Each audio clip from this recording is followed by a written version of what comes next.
네, 대선이 이제 22일 남았습니다. 자, 공식 선거운동이 드디어 시작됐습니다. 후보들 바로 0시 땡 하자마자 굉장히 바쁘게 움직였는데요. 저희 네. 그 모습을 영상으로 구성했습니다. 보시죠.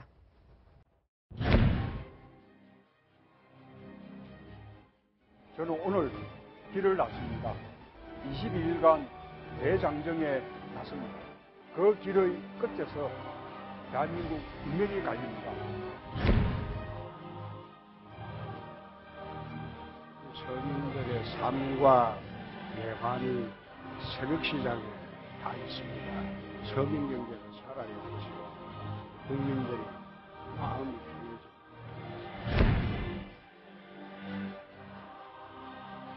국민의 생명과 안전을 지키는 일이 정말로 소중한 일이고 국가가 반드시 해야만 되는 일입니다.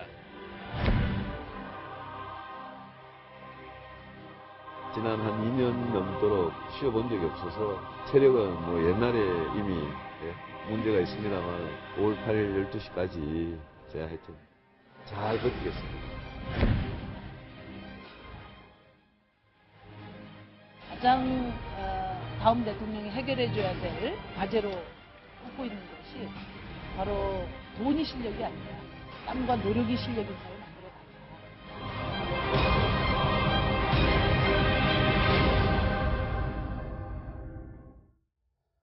주요 정당 후보가 이렇게 5명이지만 후보는 모두 15명이 나왔고요. 그래서 투표용지에다 다 찍다 보니까 이 15명 자체가 사상 최다입니다.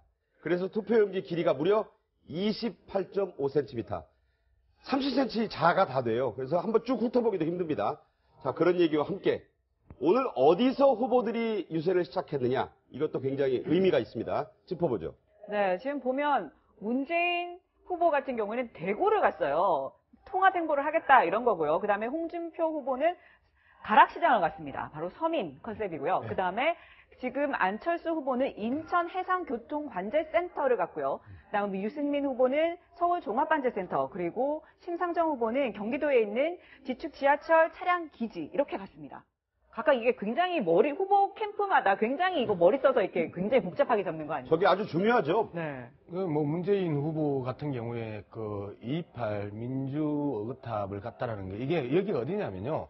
1960년 3.15 부정선거 직전에 학생들에게 휴일인데 학교 등교를 시켜요. 네. 이제 그 측면에서 반대를 하면서 대구에서는 민주와 관련된 주요한 상징물이 2.28 228? 예. 이죠. 2월 28일 네네. 2.28 민주어긋탑인데 저 부분을 갖다라는 건 두 가지 의미를 가지고 있겠죠. 하나는 대구에 있어서 보수의 심장에 있어서 민주주의에 대한 강조와 그다음에 대구와 이 보수와 개혁 세력 간에 있어서의 화해와 통합, 이 측면들을 강하게 상징적으로 강조하고자 하는 이 일정 아니었냐 이렇게 볼 수 있겠죠. 자, 그렇다면은 또 이 나머지 후보들, 특히 홍준표 후보는 가락시장 갔는데 어떻게 보세요, 그거는? 아무래도 본인이 흑수저 출신인 서민 대통령을 지향하고 있기 때문에 네. 이 민생의 현장이 가락시장부터 아마 시작을 한 것 같습니다.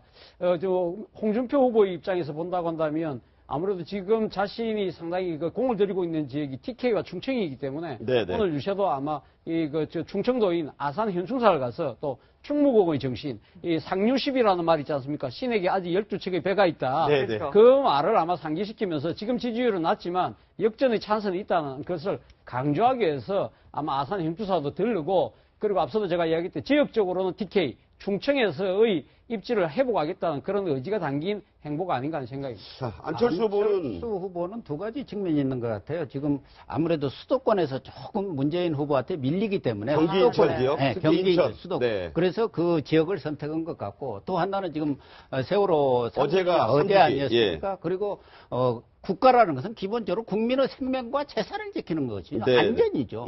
그런 부분에 있어서 지금 지난 촛불 민심이라는 것이 이것이 나라냐, 이런 부분에 대해서 가장 중요한 것은 안전이라고 보고 아마 인천에 있는 해상교통관제센터를 간 것 같습니다. 거기서 제대로 된 관제를 하고 거기서 안전에 대한 의식이라든가 이런 것들을 제대로 교육을 했더라면 이런 세월호 사건이 나지 않았겠느냐, 그런 차원에서 안전, 또 하나는 수도권에 대한 민심, 이 두 가지를 겨냥해서 인천으로 간 것 같습니다. 네. 자, 이렇게 후보들의 움직임이 지금 부산해지고 있는 가운데요. 여론조사가 나왔습니다. 여러 여론조사가 나왔는데 저희는 표본수가 가장 큰 곳 하나를 우선 대표적으로 보여드리겠습니다. 중앙일보가 실시한 여론조사 표본수가 2,000명 정도 되는데요. 문재인 후보 38.5, 안철수 후보 37.3, 홍준표, 유승민, 심상정 후보 보시는 대로입니다. 자, 38.5 대 37.3. 이것은 뭐 우열을 가리기 힘들다라고 이수희 변호사. 예. 여론조사 자체에서 저건 우열을 얘기하기 힘든 수치예요. 이 보니까 응답률이 30%가 높았는데 대단히 좀 높은 편입니다. 예, 이제 갈수록 이제 응답률이 좀 더 오르는 추세인 것 같고, 뭐 이전하고 좀 추세 차이는 별로 없는 것 같아요. 네. 근데 여전히 무응답층이 한 10% 내외가 된다는 점에서 아마 끝까지 그 초박빙 그 판세대로 가는 거 아닌가, 그런 이제 추세를 좀 볼 수가 있는데, 글쎄 이제 저 문재인 후보 측에서는 그 다른 이렇게 차이가 많이 난, 격차가 많이 난 여론조사도 있기 때문에 저런 그 양강구도가 되는 여론조사에 대해서 좀 불만은 있겠지만, 여하튼 안철수 후보와의 둘의 양강구도 그 추세는 그대로 가는 것 같습니다. 네. 저희가 뭐 다른 의도가 있었던 건 아니고 이게 샘플수가 가장 많습니다. 2,000명을 대상으로 했기 때문에 저희가 선택을 했고요. 자, 그 중에서도 보면 이게 지금 토론회가 지난 다음에 조사를 한 거거든요. 자, 그럼에도 불구하고 크게 변동은 없어요. 토론회가 미친 영향이 좀 작은 건가요? 어떻게 된 건가요? 토론회의 역량 자체가 뭐 작다고 이렇게 단언하기는 좀 힘들 것 같습니다. 네, 홍준표 후보나 예. 유승민 후보, 심상정 후보 같은 경우는 크게 변동이 없는 것 같거든요. 지금 이제 그 뭐 중앙일보 여론조사는 그렇지만 또 다른 조사에도 보면 이 안철수 후보의 지지세 자체가 조금 주춤거리는 그런 또 양상을 보이고 있기 때문에 뭐 SBS나 조선일보 보도에서는 5%포인트 정도 그렇죠. 문 후보가 앞서는 추세. 사실 예. 그 안철수 후보의 그 상승세가 상당히 두드러졌지 않습니까? 상당히 앞서가고 있었기 때문에 안철수 후보 측에서는 이번 등록 시점에 놓은 이 후보 그 여론조사가 사실 어떻게 보면 본인들이 생각하기에는 골든 크로스, 그러니까 안철수 후보가 치고 나가는 그러한 상황을 상당히 바랬겠죠. 그러나 그것이 이루어지지 못했다는 측면에서 본다고 한다면 앞서 우리 앵커께서 말씀하신 대로 TV 토론에서의 안철수 후보가 약간 좀 경직된 태도로 모였던 그러한 부분, 거기에 대한 평가가 약간 박하게 나왔던 것도 작용하지 않았나 하는 생각입니다. 네. 저는 조금 다른 네, 시각을 네. 갖고 있는데 좀 다르게 보시나? TV 토론 아니 그건 뭐 이렇게 조금 예상이 됐던 거 아니냐. 안철수 후보의 그런 지지율이 급상승을 했기 때문에 어느 정도 약간의 조정기는 거칠 것이다 이렇게 예상을 급등이 이후에 나타나는 했었는데 조정기다. 예, 조정기인데 그 중에서도 가장 크게 영향을 미친 것은 뭐 TV 토론에서 다소 안철수 후보가 경직된 모습을 보인 거, 여유로운 모습을 그것도 있지만 또 하나는 민주당 측의 적극적인 검증. 이른바 뭐 네거티브라고 저쪽에서는 얘기를 합니다만 과거에는 문재인 후보와 그 당내 경선할 때는 안희정 후보에 대해서 상당히 공세적인 그런 입장을 취했는데 이제는 뭐 그 경선이 끝났기 때문에 사실은 안철수 후보에 대한 검증이 거의 없었던데 최근에 아시다시피 뭐 부인 문제라든가 딸 문제 여러 검증 그런 부분에 대한 영향을 미쳤었고 또 하나는 크게 미친 것은 저 유치원 논란이라고 봅니다. 네, 단설 병설. 예. 사실은 학부모들이든가 이런 분들은 그게 아주 민감하거든요. 특히 엄마들. 어쨌든 예. 언론의 오보로 인해서 이 논란이 빚어졌지만 그럼에도 불구하고 안철수 후보 쪽에는 매우 부정적인 영향을 조금 더 TV 토론보다 오히려 그런 부분에서 더 미친 거 아닌가 그렇게 보여집니다. 네, 그런 말씀 주셨고. 지난주에 제가 이제 말씀드렸던 그 이야기가 네거티브 공세가 강화되면 강화될수록 격렬해지면 격렬해질수록 경고함에 있어서 그 정도의 차이가 나는 안철수 후보 쪽이 불리할 것이다. 좀 느슨한 경우라고 보신 거죠? 예, 느슨한 지지율과 견고한 지지율의 그 차이 때문에 안철수 후보가 불리할 것이다 했는데 상호 네거티브 공세가 격렬했잖아요. 아들 문제와 딸 문제, 그 다음에 부인 문제, 본인 문제까지 들어오면서 그 네. 강한 네거티브가 이제 공세가 됐고 그런데 텔레비전 토론 같은 경우에는 실제 별로 효과가 없습니다. 왜 그러냐면 지지하는 사람들 그리고 적극적인 이 정치 관여자들이 그 화면을 보고 있거든요. 그러면 자신의 후보가 이야기한 게 다 잘했다라고 판단하는 경향이 여러 가지 학술 논문에 의해서 나오고 있고요. 그다음에 이제 여론조사 경향을 우리가 이제 그 계속해서 강조하는 여론조사는 경향성을 읽는 거다라고 네. 했는데 이 경향성을 읽어줘야 되는데 안철수 후보는 2주 전에 디오피니언과 내일신문 이후에 급격하게 상승을 하면서 38에서 33 박스 안에서 계속해서 오르락 내리락 하고 있고 문재인 후보는 43에서 그 38 사이의 박스 안에서 오르락 내리락 하고 있고 이 측면들이 계속해서 유지가 되고 있습니다.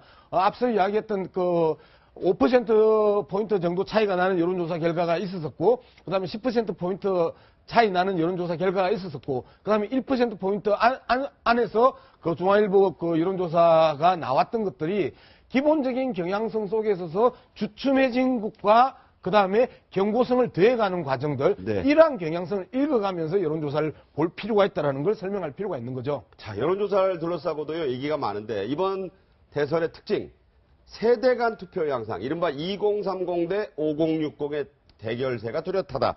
중앙일보 세대별 지지율을 분석해봐도 그렇고, 일단 얘기를 좀 하자면, 20, 30대 보시면, 40대까지 문재인 후보의 우세가 확연합니다. 자, 그렇지만 50대, 29대 49, 60대 이상, 17대 47. 말 그대로 이 2030 대 5060. 집안에서도 자녀와 부모들, 나가서 할아버지들과 손자들, 전혀 이 의견이 좀 엇갈린다. 이래서 홍준표 후보는 이런 말도 했습니다.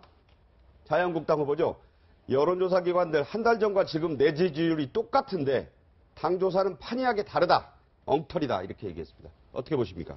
이게 이제 제가 당에서 그때 있을 때 봐도 좀 이 당에서 하는 조사는 자기 위한적인 조사들이 좀 있어요, 결과가. 네. 그런 면에서 네. 좀 다를 거는 같은데 문제는 이게 안철수 후보에게 안철수 후보의 급상승의 원인이 좀 파악이 된다는 거죠. 그런 면에서 홍준표 후보의 지금 7% 한 자릿수 지지율이 보이는 이 여론조사가 홍준표 후보가 바라는 대로 정말 저렇게 믿을 만한 수치가 못 되는 거냐. 그런 면에서는 저는 외려 좀 홍준표 후보의 저런 말씀에 대해서는 좀 동의하기 어렵고요. 다만 이제 10% 득표가 안 됐을 때 이 대선 후에 자유한국당의 그 존재감에 대해서도 이제 심각한 고민이 생길 수밖에 없고 비용 면도 있긴 하지만 네네. 홍준표 후보는 계속 안철수 후보한테 몰리는 지지율에 대해서 뺏어 와야 되니까 아마 이 여론조사를 믿지 말라는 저 논조로 계속 갈 수밖에 없을 겁니다. 그런가 하면 국민의당은 여론조사 기관 중에 하나죠. 리얼미터와 지금 고발전까지 들어가는 양상인데 이 내용을 좀 짚어보겠습니다. 국민의당이 리얼미터를 상대로 연대를 가정해서 안철수 후보에게 부정적 인상을 심어줄 우려가 있다라고 주장을 했고 리얼미터 측은 무슨 소리냐. 연대를 가정한 여론조사는 많았다. 문제없다. 이렇게 얘기합니다. 자, 그 내용이 쟁점이 된 여론조사 13일에 리얼미터 설문조사 문항 바로 이겁니다.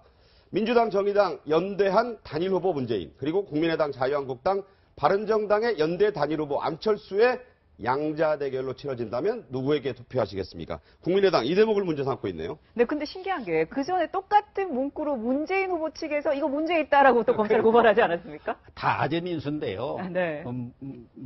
국민의당 쪽에서는 그렇게 하는 것이 말하자면 바른정당은 모르겠지만 한국당하고는 이렇게 할 경우 말하자면 적폐 세력과 연대 이미지를 자꾸 심어주는 거 아니냐. 네. 안철수 후보 입장에서는 자각론을 해서 바른정당, 국민의당하고 연대를 안 하고 단일화도 안 하겠다는데 왜 자꾸 그걸 연대로 가정하느냐. 넣어가지고 말하자면 그런 적폐 세력과의 손잡는 듯한 인상을 주느냐 이렇게 얘기를 하시는 것 같은데 저는 그런 생각도 그쪽 입장에서는 할 수는 있다고 보지만 여론조사라는 것은 이런 방식으로 또 저런 방식으로 다양하게 해볼 수 있는 것이고 또 양자 대결을 가정해서 할 수도 있기 때문에 저런 문제를 가지고 당 차원에서 또 후보 차원에서는 일종의 컴플레인 네. 불만을 표시할 수 있지만 그걸 가지고 무슨 고발을 한다든가 이건 저는 좀 과하다고 봅니다. 네. 아전인수라고 지적했던 부분에서 적극적으로 동의를 합니다. 제 입장에서는 기본적으로 양자 대결과 관련된 지지율 조사는 해서는 안 된다고 생각을 하거든요. 현실적으로 상당히 많은 소수를 현실 정치에다가 끼워넣고 그다음에 대선판에 이러한 양자 대결 구도를 넣음으로써 오는 수많은 이 왜곡들과 소음들이 발생한다라는 측면에서 하고 딱 한 가지만 좀 짚어볼게요. 예. 그 예전하고 지금하고 다른 게 이제 지역구도 다 무너지고 별로 그 남은 게 이제 세대 그 대결인데 아까 말씀드린 대로. 예, 항상 40대 표심이 어디로 갈 것이냐가 가장 중간쯤이다 이거죠. 예, 대통령 후보 대통령 선거에서 결정적이었거든요. 네. 근데 이번에는 50대 표심을 누가 잡느냐가 결정적인 요소로 그 등장했다는 측면에 있어서 지난 12년 대선과 이번 2012년 예, 네. 대선과 비교했을 때도 재밌는 그 관전 포인트다라는 부분입니다. 네. 자, 세대별 지지율. 자, 이제 22일 남았으니까 밥상에서도 나오고 술자리에서도 나오고 모임에서도 나올 겁니다.